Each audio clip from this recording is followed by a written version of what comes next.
This is The Wheel Weaves, a Wheel of Time podcast with no spoilers. Hey everyone, I'm your host Dani, and I'm the first-time reader going through this series chapter by chapter. As always, there's no spoilers past the chapter we're covering, and that means it's totally safe for first-time readers. I'm joined by my co-host Brett, who's a longtime fan, and he's guiding me on this journey.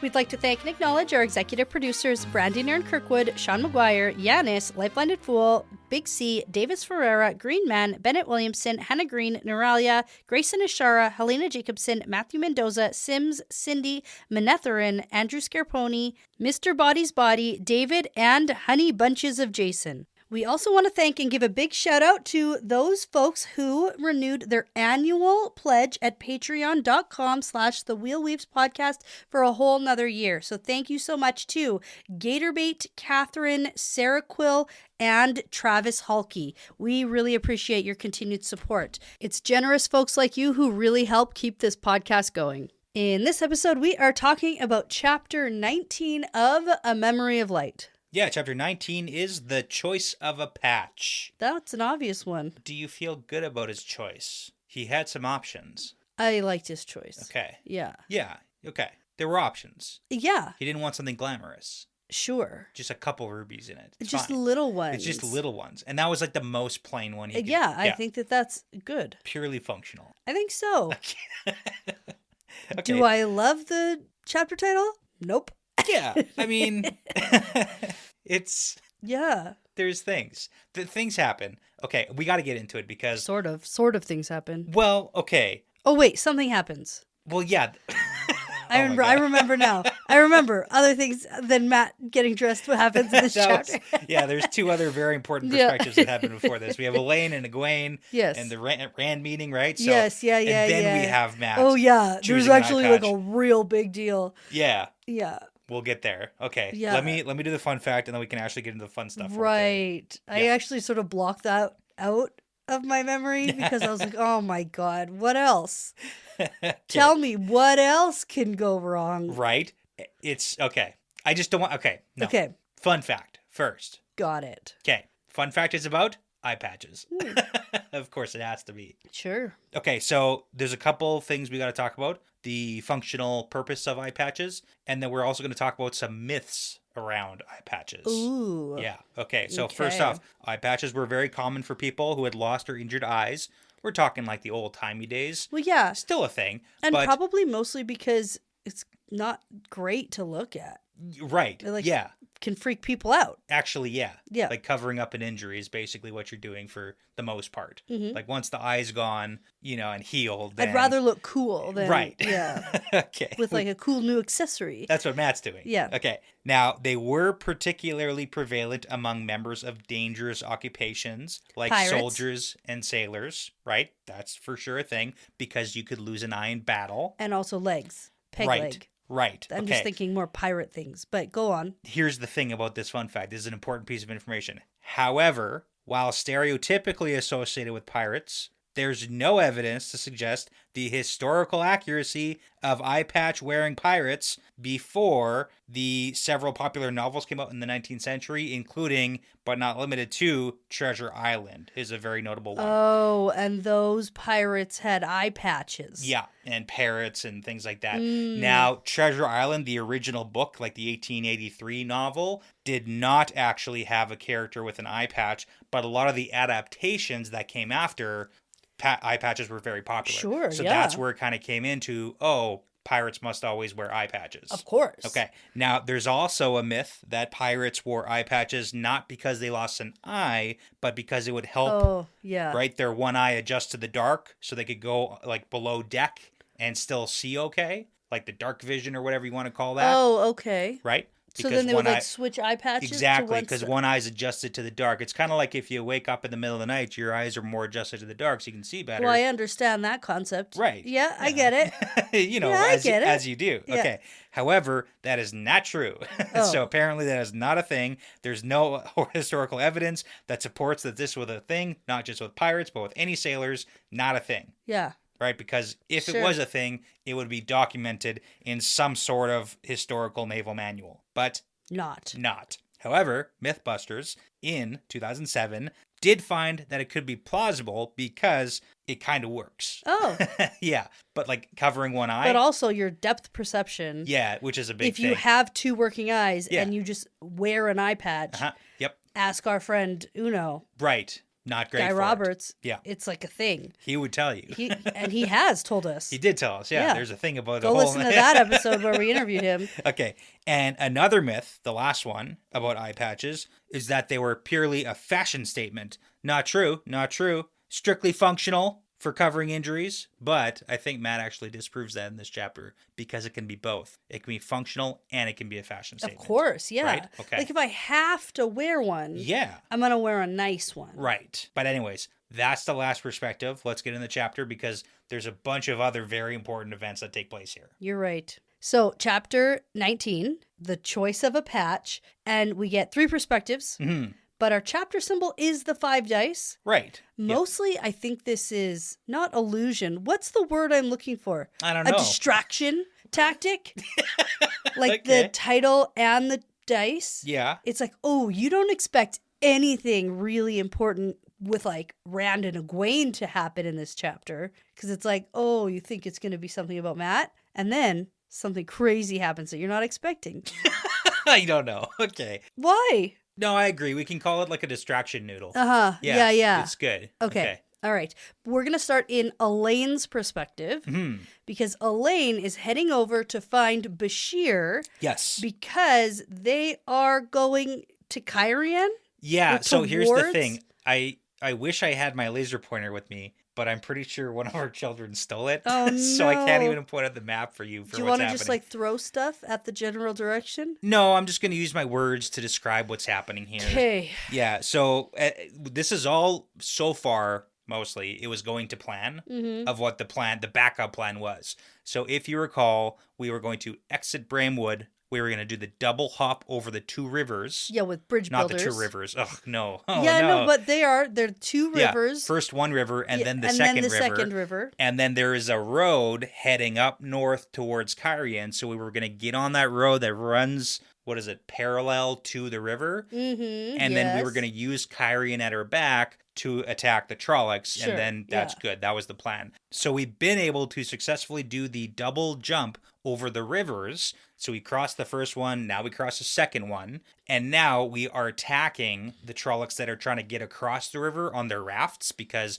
Trollocs aren't great at crossing water, but they can. But right now we're using, Brigida and like the archers and all the dragon cannons, we're all firing at the Trollocs to try and kill as many Trollocs as we can that are crossing the rivers before they get across eventually. There's enough that they will eventually get across both rivers. So, like enough Trollocs? There's enough Trollocs that eventually they will make it across. Doesn't matter what we do, they're going to make it across. So things were going well because we made it across and now we were going to head up north, but that's when we find out that there was a trap. No, something has gone wrong in planning. It's not good. So there's a whole bunch of thoughts that Elaine has about rivers. Yeah. And there's even like the conversation about the fact that rivers are big and don't swim in them. Don't swim in them because they can they suck have an you under. undercurrent. Yeah, and there's currents and blah, blah, blah. All that stuff about rivers. Not as important unless it's like a metaphor, I guess, but not here for that right now. Ooh, like it's calm on top and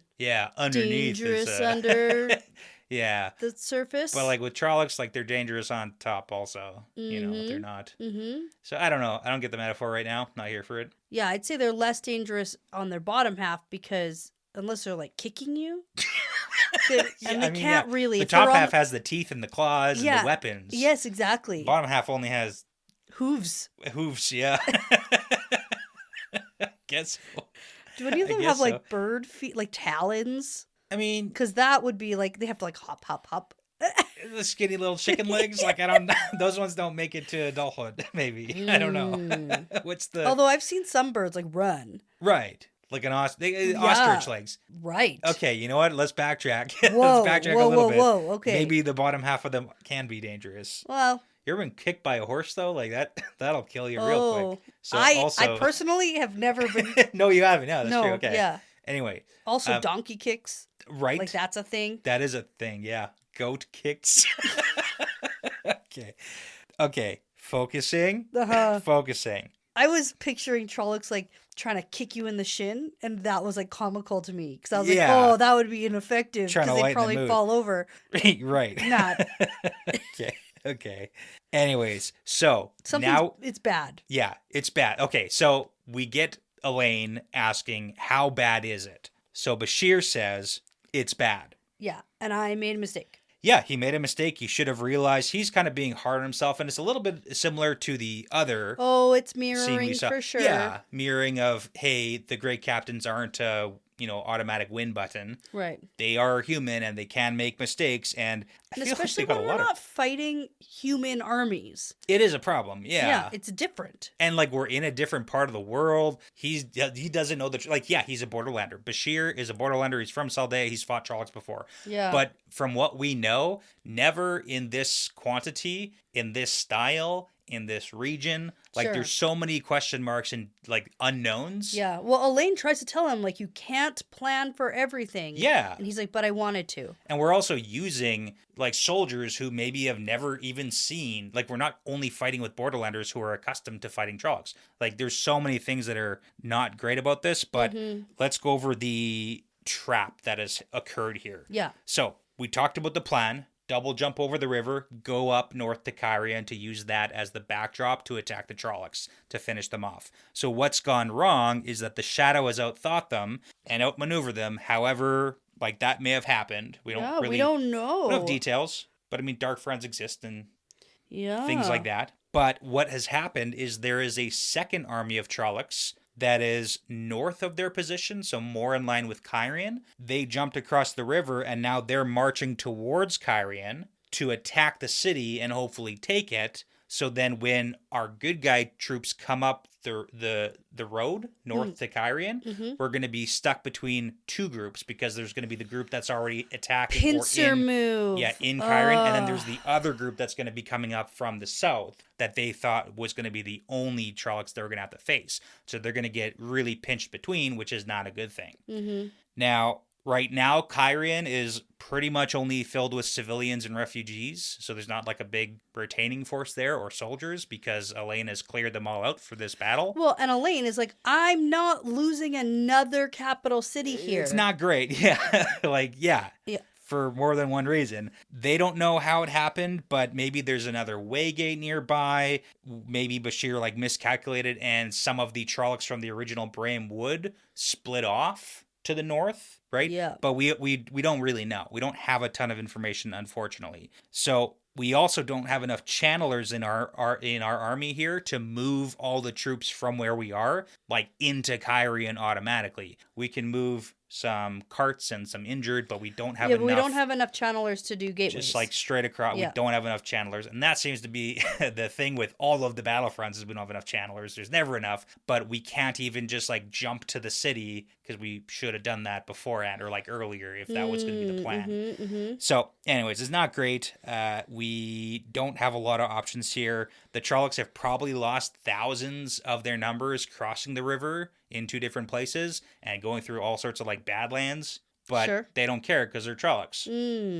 Losing thousands of Trollocs isn't the same for the Shadow as losing thousands of soldiers is for the Light. Okay, but now Bashir does have a plan. Yes. So that's the good news. Yeah. We don't have any options, but we can march hard and hit the northern force of Trollocs near Kyrian as quick as we can. Yes. So basically go and try and crush the ones who snuck off to the north to take the city. You go and crush those guys first and then turn around and then fight the second wave that's coming from behind you. And so if they can defeat the force that's coming in from the north, then they'll stand a chance against the other ones that are coming over the river?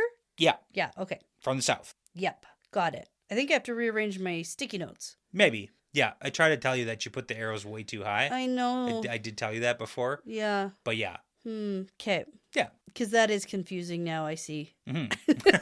Because that's not where they're coming from. Yeah.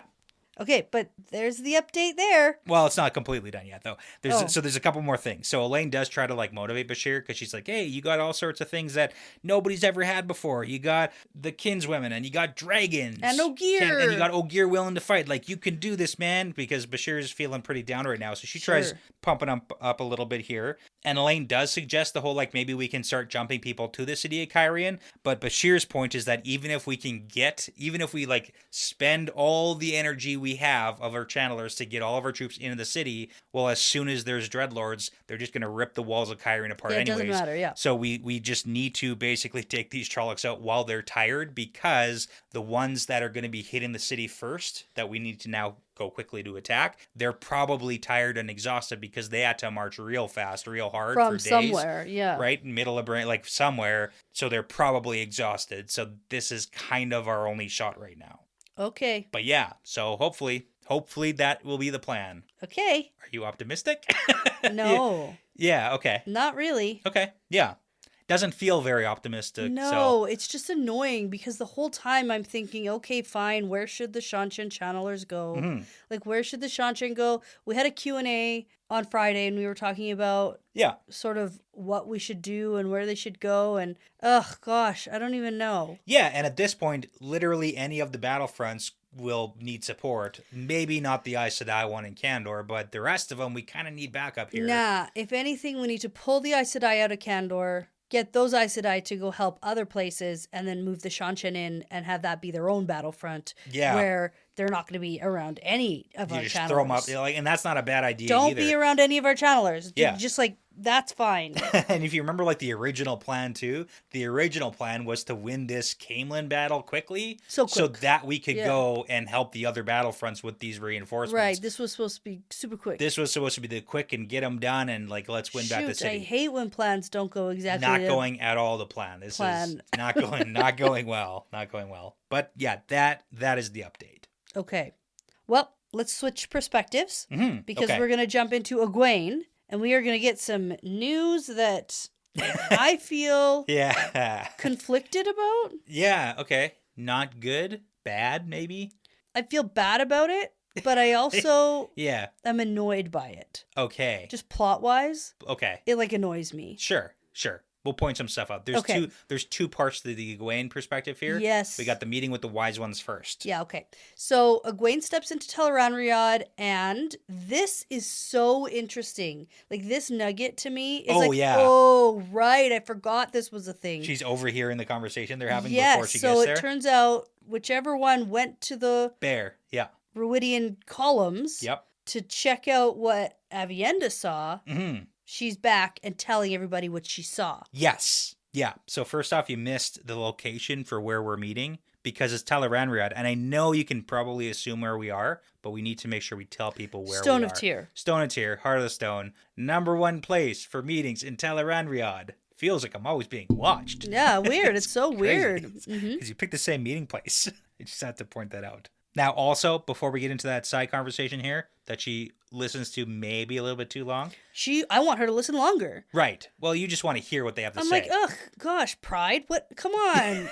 Yeah. Egwene, no, listen. Did you notice how bad Tyr is doing in the World of Dreams? No. The Stone of Tyr is doing okay. The rest of the city looks like it's being, like, beaten down by the weather over hundreds of years. Like, the city is eroding in Tel'aran'rhiod. It's not great. The pattern is falling apart, man. It's not good. Okay, well, that sounds bad. It is bad. I didn't notice that because I was too excited about the other thing that's happening. Heart of Stone, good. Rest City, not good. I actually couldn't even have told you like where it was. I'm glad you just told me because I didn't pay attention. I was like, you know what? Tel'aran'rhiod. I just always picture them kind of standing in a random void. Yeah. Like, even when I know that they're somewhere... Mm-hmm. I have a hard time. They're only standing in a random void when they're standing in a random void. Yeah, because that happens too sometimes. The rest of the time, they're in a place. Right. But that place is always the Stone of Tyr. Yeah. Yeah. I just unless it's to that the at White all. Tower. Oh, right. Unless it's there, and then it's Stone of Tyr, White Tower. Right. Okay. All right, back to it though. So Bear is back from Meridian. In the middle of saying, I saw it just as she did, but it was my own descendants. Mm-hmm. I think we'll all see it now if we go a third time. And she thinks it should be required. Yeah, so this is really interesting because we had speculated on what happens, and it looks like, assuming that it didn't just also only happen for Bear, it seems like everybody going back a third time is going to get a future. Yeah. So it does make a lot of sense why prior to this time frame, like it was forbidden to go a third time. Yes. Because you don't necessarily want to slam your wise ones with the past and the future. Because then you're trying to like recorrect for the future too when they really need to focus on this one thing. That was my theory from the beginning. It's like maybe you were always going to see it if you travel through it another time. Yeah. Yeah. And now the fact that, we need somebody though. We need a control group. We need somebody who's never been in it to go through. Okay. And see if they see the past. Like if you still see the past the first time through. Right. Or if now there is no past anymore. And you only see the future. And you only see the future because of what is needed. Yeah. And we don't have enough information, but either way, pretty cool. And I'm just thinking like functionally, that is pretty cool to be able to then see your future to direct your people as a society. Yeah. But a lot of pressure also. Yeah, seeing the future's hard. Yeah, it's like, what are the long-term ramifications for the Aiel to remain strong? Because they're not going to take this line and down. I want to know, did Bear see probably hers? No, before. Oh yeah, okay. Rand had everybody sign the Dragon Piece thing, and they included the Aiel. Right. Because that was the whole thing: is the Aiel weren't included, and then that sort of so. What's the timeline like what here? the timeline is, because she says, I saw what she did, but was the Dragon's Piece with the Aiel being included, was that enough to start moving the needle in a different direction? Did that change what you see in the future, or is the future set in stone? Or is it just not enough change yet? Or is it not enough change yet? Because the Dragon's Piece is good, perhaps. Butterfly effect. But is it enough? Is it enough to actually impact long term? So potentially. But that's the thing. We don't know. We don't know. Okay. Yeah, I want more of that. Extrapolate. I know. Wow. Okay. Anyway, Egwene announces herself and apologizes for eavesdropping. Yeah, but they're like, oh, we should have been more careful. We invited you here. So it's all good. And you get nice little greetings and everything. Hello, everyone. Yeah, and she does mention that she has a meeting. So Egwene has a meeting with Rand today. But she doesn't know what it's about. Okay, and the Rand stuff can wait because they want to talk to Egwene about something. Yes. Also, specifically, it looks like Mullane is about to give birth any day. Yeah. She's about to pop. Perfect. Which is super cool because I feel like we found out she was pregnant a really long time ago. Yeah. For us, it's been years and years she's been pregnant. For her, we can probably say approximately 9 months. 9 months? Mm-hmm. Yeah, probably. Mm-hmm. Probably. Well, she's twins, so 18 months, yeah. No. Got to double that up, right? Oh my gosh. The bake time is twice as long. No, it's not. It's good. Oh my gosh. Okay, anyway, so she's super pregnant, but she's going to say, look at this floor. Look at this crazy thing. And then she like concentrates and opens up some cracks in the floor. Yeah. And Egwene's at first, she's like, okay, I've seen cracks in floors before. What? Yeah, no, this is different, scary, empty, nothing cracks. Look closely at the cracks. Look more closely. Yeah, gaze into the abyss of the cracks. And it is empty into nothingness. It's not good. It's as if the pattern is literally unraveling itself. Uh-huh. Well, we've heard that before. Yeah. I'm not surprised. Yeah, so now Amis is going to tell us that we have Aiel reporting seeing these similar cracks in Andor and then also in the Blight, and they appear more frequently when the Dreadlords use the weave known as Balefire. Of course. So when we were like, hey, it's a tricky weave. Can you use Balefire? Sure. Should you use Balefire? Probably not. Okay, yeah. Well, Egwene says, well, you know what? I said I already know not to use that weave. It's forbidden. Except for in dire circumstances where it's totally allowed, because if Rand and Moiraine hadn't used it, then people we know would be dead. Ha, ha, ha, ha. Okay. Yeah. So it's okay only sometimes. The wise ones 100% call her out. She's like, oh, I said I always pretend that they're not allowed to do things, but then they always do those things and find their own loopholes. So, yeah. Yeah. But here's the thing. There's a reason why in the War of Power, right, Age of Legends, the Shadow and the Light independently agreed to stop using Balefire.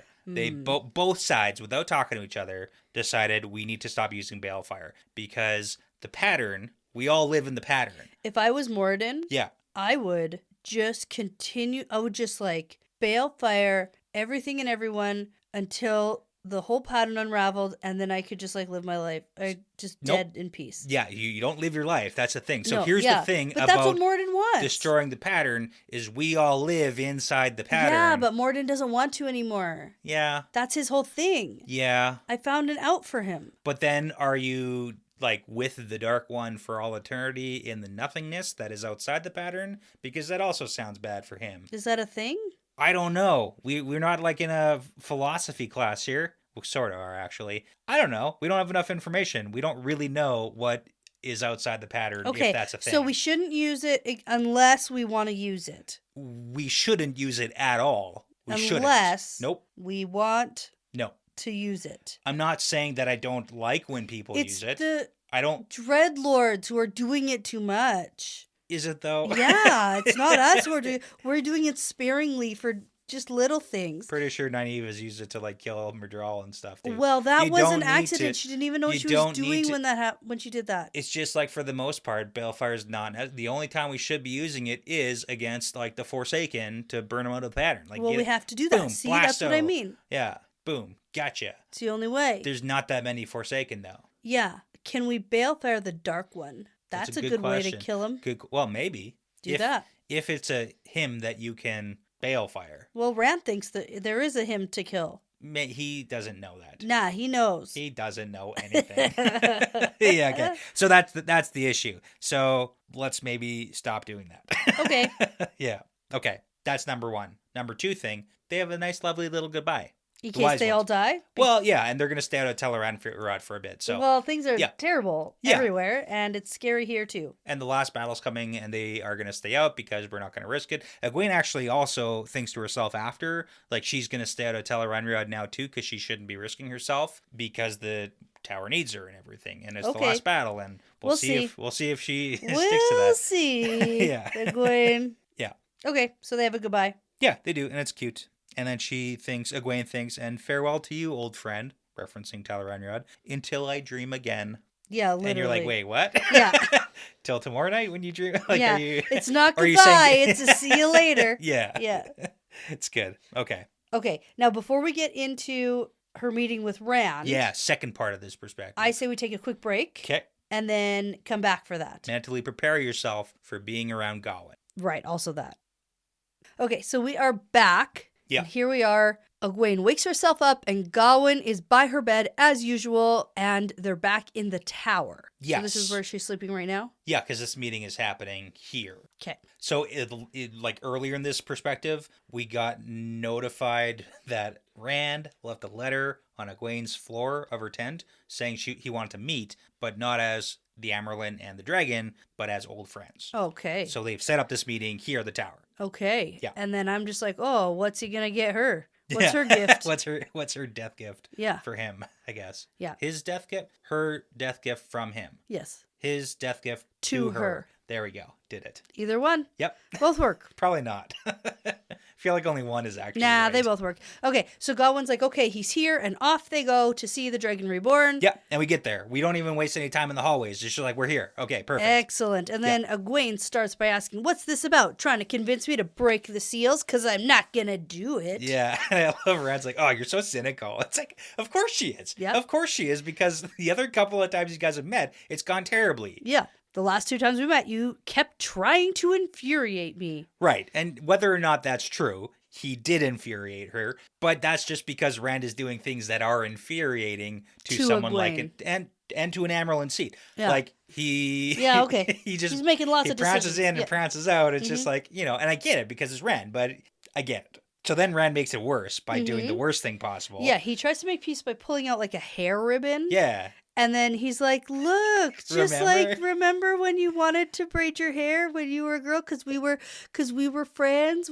Friends and from Two Rivers. She's like, what are you saying? I'm a child? Yeah, because she has unbraided hair, which is what children have. Yes. So And he's like, no, you're taking it wrong. It's no, like, man, I want to make but... amends. You're like a sister to me, except like you like loved each other and stuff. Well, they were supposed to get married. They were promised to each I don't other. know. I really don't think we need the line, you're like a sister to me. Now. No, but... Sister doesn't necessarily imply a good relationship. Come on. What are we even talking about I just here? don't think that that's even necessary to say here. Probably not, but he's trying to like backtrack and he's doing a bad job. He opened by doing a bad job and now he's backtracking and doing a bad job. Okay. And it's because he doesn't understand women. If Matt or Perrin were here, they would know what to say to her. Yeah, and then okay, hold on for a second. Okay. I'm gonna back up for a millisecond because he says you're like a sister to me. I never had siblings, or at least the one I have doesn't know me. Yes. And like that's an important line because then we get some interesting stuff in a second. Yeah.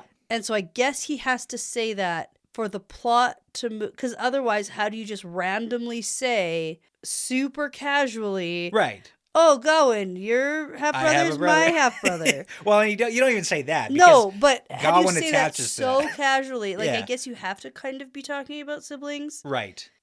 Okay. Yeah. And it's really funny. So he says that thing. They have a little bit of like an argument and then a little hug out. And she tells him that, hey, I support you. I might not always agree with you, but I support you. And then Gawain catches up. His brain catches up to real time here. And he's like, wait a minute. You have a sibling? Yeah, and I do love it because Egwene, in her mind, she's like, yeah. I already figured this out a long time ago. It's like, but you never told. And I understand her not telling Gawain that his Galad is his half brother because Gawain for so long has been on the whole I hate Rand train. Oh yeah, for I'm so gonna long. Kill him. Yeah, I'm gonna kill him. I'm actually still waiting for Rand to kill Galad. Galad or Gawain? Gawain. Yeah. Or whatever, both. I meant Gawain, but yeah. Okay. Yeah. So anyways, Egwene's figured it out. Gawain has not. No, and Rand goes, yeah, my mom was Tigraine, and that makes me... Yeah, half-brother. Half-brother with Galad. Yeah. So just as a reminder, because no, Rand Elaine also is says... not related to me. Not related. Okay, so we have Galad and Rand with Tigraine as a mother. Rand has Janduin as a father. Galad has Terengale as a father. Same with Elaine. Elaine and Gawain have Terengale as a father and Morghese as a mother. Yeah. So, not related. Oh, not the tangled related. family webs we weave. Holy moly, yeah. But it's what a fine. modern family. It's fine. Real blended. Right. Okay, that's just like a funny side note. Yeah. That I guess was kind of entertaining. Yeah. And then Rand is like, can I just see the seals before I go to Shale Ghul? Just one more time. I don't want to do anything to them. I just want to see them. Yeah. But just one at a time, basically. Yeah, she's not going to give him all of them. So she unwraps it and gives it to Rand, and he like stares at it, and he's like, I made these. I crafted them. And then he's like, wait a minute. Wait. Don't play this trick on me, Egwene. Yeah. You replaced these, and you've given me a copy, right? This doesn't fool me. I know this isn't the right one. It's a fake. And she says, that's the one you gave me, and I've had him on me the entire time. Yeah. And then he's like, whoa. You got to be joking. You got to be joking. What do you mean? And then Rand goes, oh, no. Okay. And, I don't know. I love this. Yeah, I don't okay. like this. I don't like this So here's the plot. thing. Egwene asks, how can you be sure? Rand says, I know my own work. I made them. This is not one of the seals. And then he's like, oh, Light, someone took them. Someone took the seals. Yeah. We don't know where they are. And then Egwene confirms that she's had them on her person the entire time since he's given it to her. Then this happened before. Potentially. And he didn't look carefully after he fetched them from his, like, hiding place. Right. And Rand says somehow he knew where I'd put them. So then Rand inspects the other ones, and none of the seals are real. They're all fakes. And then he says he has them, Egwene. He's stolen them back somehow. The Dark One holds the keys to his own prison. Okay, go. Okay. So probably not good, right? Actually, the problem I think all of this is super moot. Why? Because Rand wanted them to break anyway. Right, at the proper time. Sure. Supposedly. Yeah. And Egwene was never going to do it. Yeah. So this seems like, Yeah, okay, well, what are you saying? Are you saying this is a good thing? Well, I just don't know. I just don't know. This seems bad. Rand thinks it's bad. So initially, when I first read it, I go, "Oh no, this is bad, and this is just another thing now we have to deal with." Right. And I've read this plot before, where we're looking for things and we don't know where they are, and we have to go on like a Scooby-Doo mystery hunt. Okay. For things. Yeah. And we don't have time. Yeah, there's no time. Like we don't. You got to make time. You got to make time. We don't need wild, unnecessary plot twists. Yeah, you do. Right now. And you're getting one because the seals are fake. They're fakes. And the question becomes like when do they get switched? How do they get switched? What's going on here? Uh-huh. Do you want me to point Do you know? Do you want me to point some? I don't know. Well, you know. We don't know. Yeah. We don't know. We don't know right now. We don't know right now, but we have some clues. Did I ever pick up on any of them? Have we ever talked about any of it before? I think maybe you've at some point in the past 6 years talked about like them being fakes. Need I remind you, one of the very first seals we ever saw Rand getting was given to him by Mazrim Taim, which may or may not have been a real one. Yeah. But thinking about it now, if Rand had a real seal, we also know that like location services magic works. So if you have one seal and then you have multiple seals, maybe you put a tracker on the one seal that you give Rand, and then Rand puts it with the other seals that he has, and now you know where all the seals are being kept and hidden. Yeah, that makes sense. There's a couple of things like that. I knew he should have smashed it. Yeah, well, that's what he thought too. I know. I was like, yeah, do it. But also, I want to rewind like a couple of chapters back to chapter 10 of this book. We had a very small viewpoint from Andrel while they're all captured. Yeah. And Time's looking at little discs. Yeah. He's trying to turn them, and then at one point Time's distracted. Yes. And he's got a disc in his hands, and then he puts it in his pouch. Mm-hmm. And then Andrel's like, "What's that disc?" Anyways, you did not pick up on it being a seal. No. Which is fair, but it was like a little disc shape he kept in his pouch. Now, another thing I want to point out, we don't definitively know when they were stolen. Like, we don't, but we have a couple options. Where did Rand hide them? So, here's the thing. Remember way back? No. You'll remember there was a split scene, one where Deira Bashir, Bashir's wife, yes, almost got killed by assassins. Yes. And then Dobrain, the Kyrianan noble, who Rand trusted a lot. Okay, yeah. Also almost got killed by assassins. Oh. Dobrain killed his robbers and almost died himself, but then was healed. Deira was stabbed, and the robbers were found dead later. And then Dobrain and Bashir were two commanders who were very close with Rand, and they were thinking, why were they like searching these guys' apartments? Yeah, okay, I sort of remember and why this, were they searching Deira or Bashir's tent? What were they looking for at the time? So there's a very strong possibility that Rand gave the seals to his top commanders to hide separately. And these assassins either found them or didn't find them. Okay, yeah. Right? But if they were found and then replaced with fakes, when you go to check on if you still have the thing you were hiding, well, then you have it. There you go. So there's some options, but it looks like this has been in the makings for a little while here. Shoot. Let's see where this one goes. Well, like generally speaking, if the Dark One wants the keys to his own prison cell, you shouldn't give them to him. Like, chances are it's not good. I know you're trying to be optimistic and say, I'm not being optimistic. You were pretty optimistic. You're like, how much does it really matter? You called it I'm a being moot flippant. point. I'm not being optimistic. I'm just being like, whatever, man. Get me to the last battle. Just like we're in the last battle. We are actively in the last battle. This is the last battle. This is it, man. We got 4 battlefronts. We've got the Dark One stealing the seals to his own prison. We've got a hospital set up in Man. I'm just got the insensitive to okay. I just want to make sure you're happening. Because I'm like, well, what else? Who cares? Yeah. Next. I just want to make sure we're clear here. This is the last battle. We are in the midst. I've been desensitized. Right. Yeah. Remember when Lan was going to charge to his death? He would have died during the last... That would have been classified as a last battle death. No, I get it. I know. Had reinforcements not shown up. I understand. Okay. I just want to make sure you know. I get it. Feel like I'm taking crazy pills. Look at the sky. Look at Tel'aran'rhiod. It's all breaking apart, man. It's all the pattern, the cracks in the pattern, and the rocks. No. It's all the things. Okay. So this is a thing that's happened? And whoa. Well, watch out. That thing happened. Right. Shoot. Do we tell people Oh. that the seals are fakes?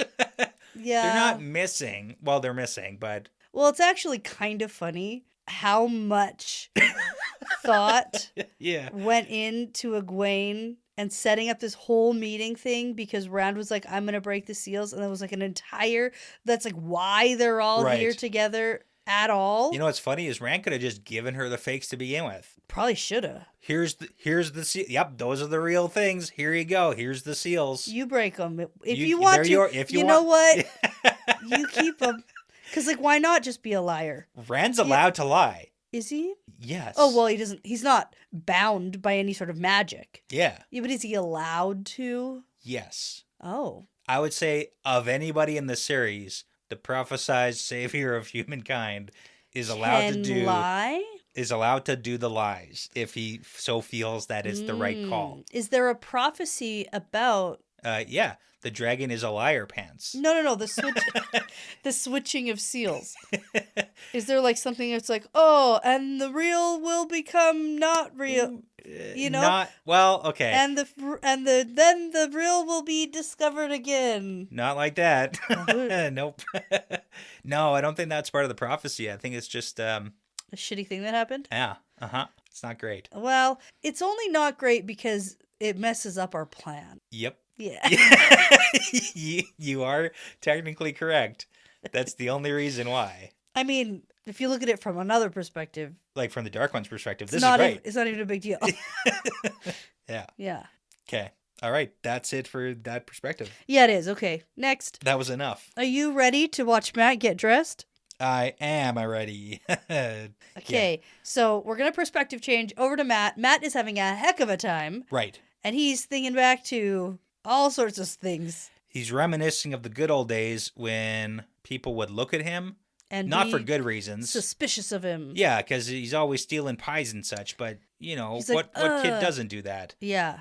Okay, but now the whole contrast is that now, since he's Prince of the Ravens in Shanshan Land, nobody looks at him because they're all looking at the floor. And even though he says, you can look at me, and they say, no, we fucking can't. No. Yeah. No.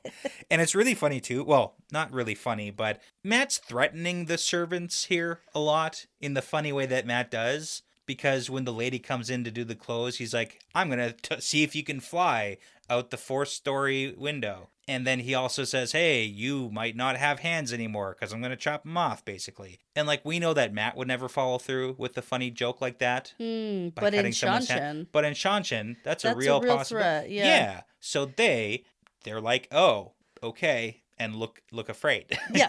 Because he's threatening to do things that he could do. Yep. And there'd be no follow-up with that. Right. Mm-hmm.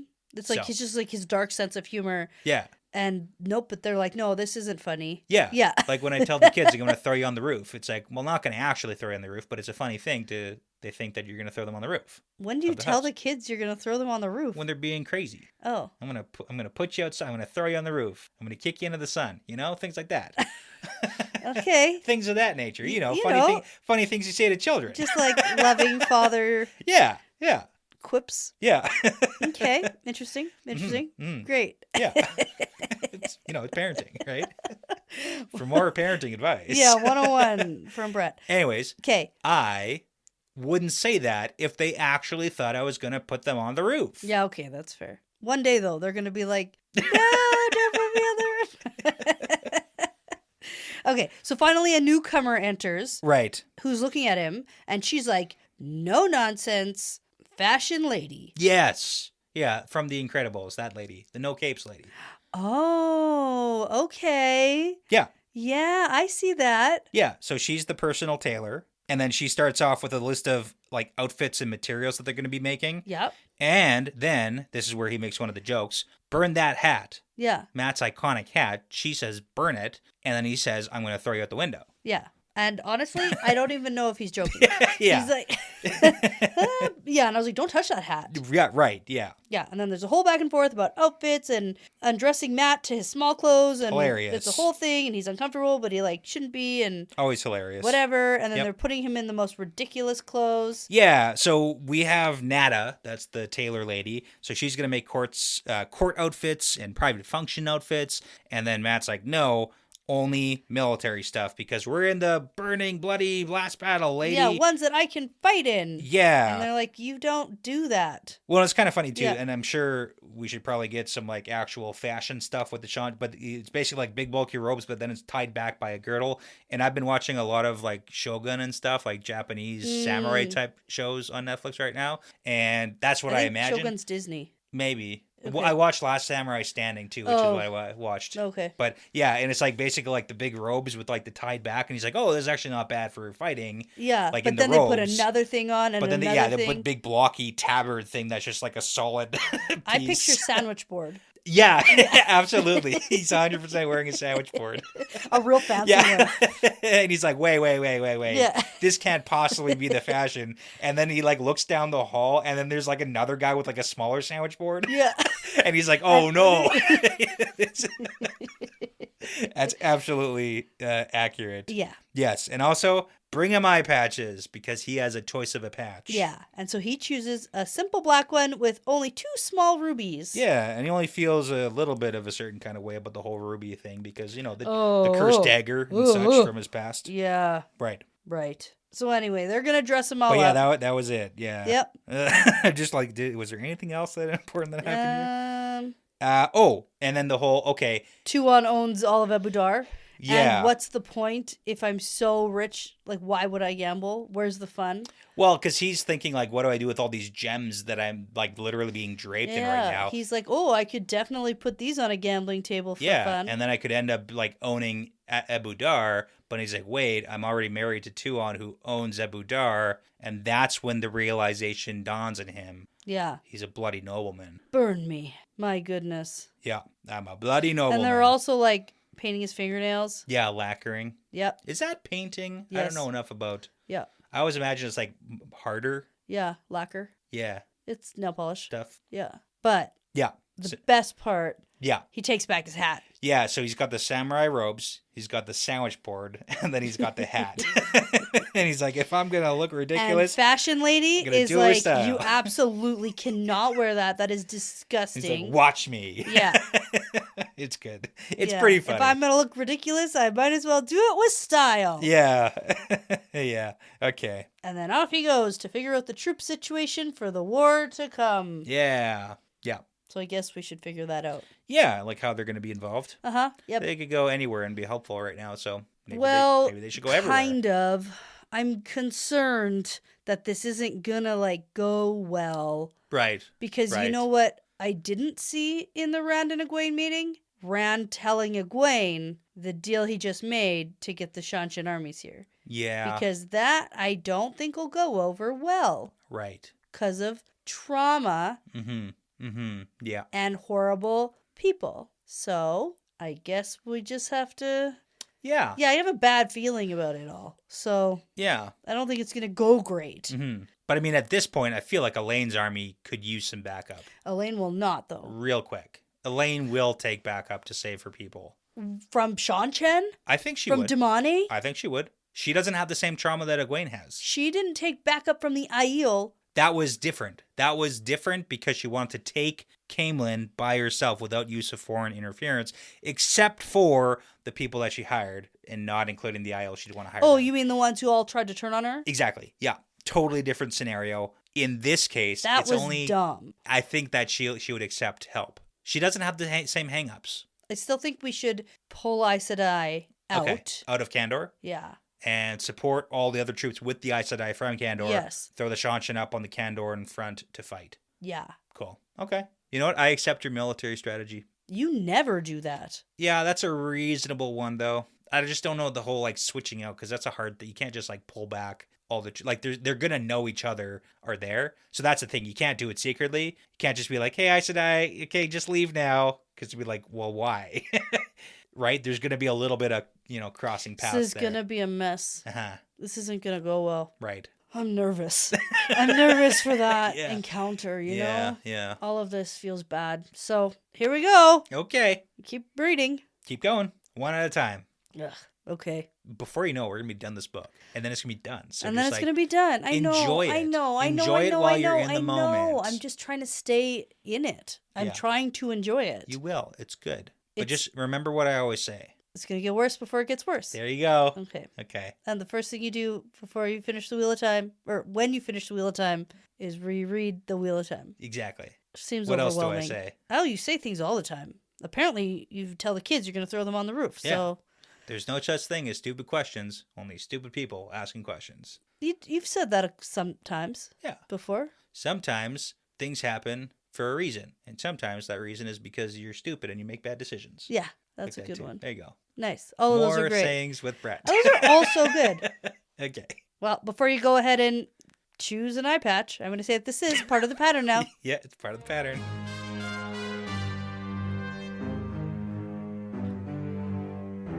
Well, that's it for this one. Thanks so much for listening, everyone. The Wheel Weaves is hosted and edited by Dani and Brett, produced by Dani and Brett with Passion Socks, Cody Feltz, Mo Zyme, Jamie Young, Jared Berg, Ricky Morissette, Matt Truss, Antoine Benoit, MKM, Megan, Colby T, Gabby Young, Rycat, Chris G, Sarah Creech, Saverio Bartolini, Megs621, William Johnson, and Courtney B. With music by Audionautics. Now, be sure to check out our Patreon page if you're interested in supporting us and the podcast. We'd love to send you some Patreon exclusive merchandise as a thank you. Plus, you'll gain access to our episodes earlier than everyone else. And at the time of recording, we have over, 50 bonus episodes at patreon.com/The Wheel Weaves podcast. So you can find all of that and more over there. For general information about our show, like how to get in touch with us, how to send us shot glasses, how to join our Discord,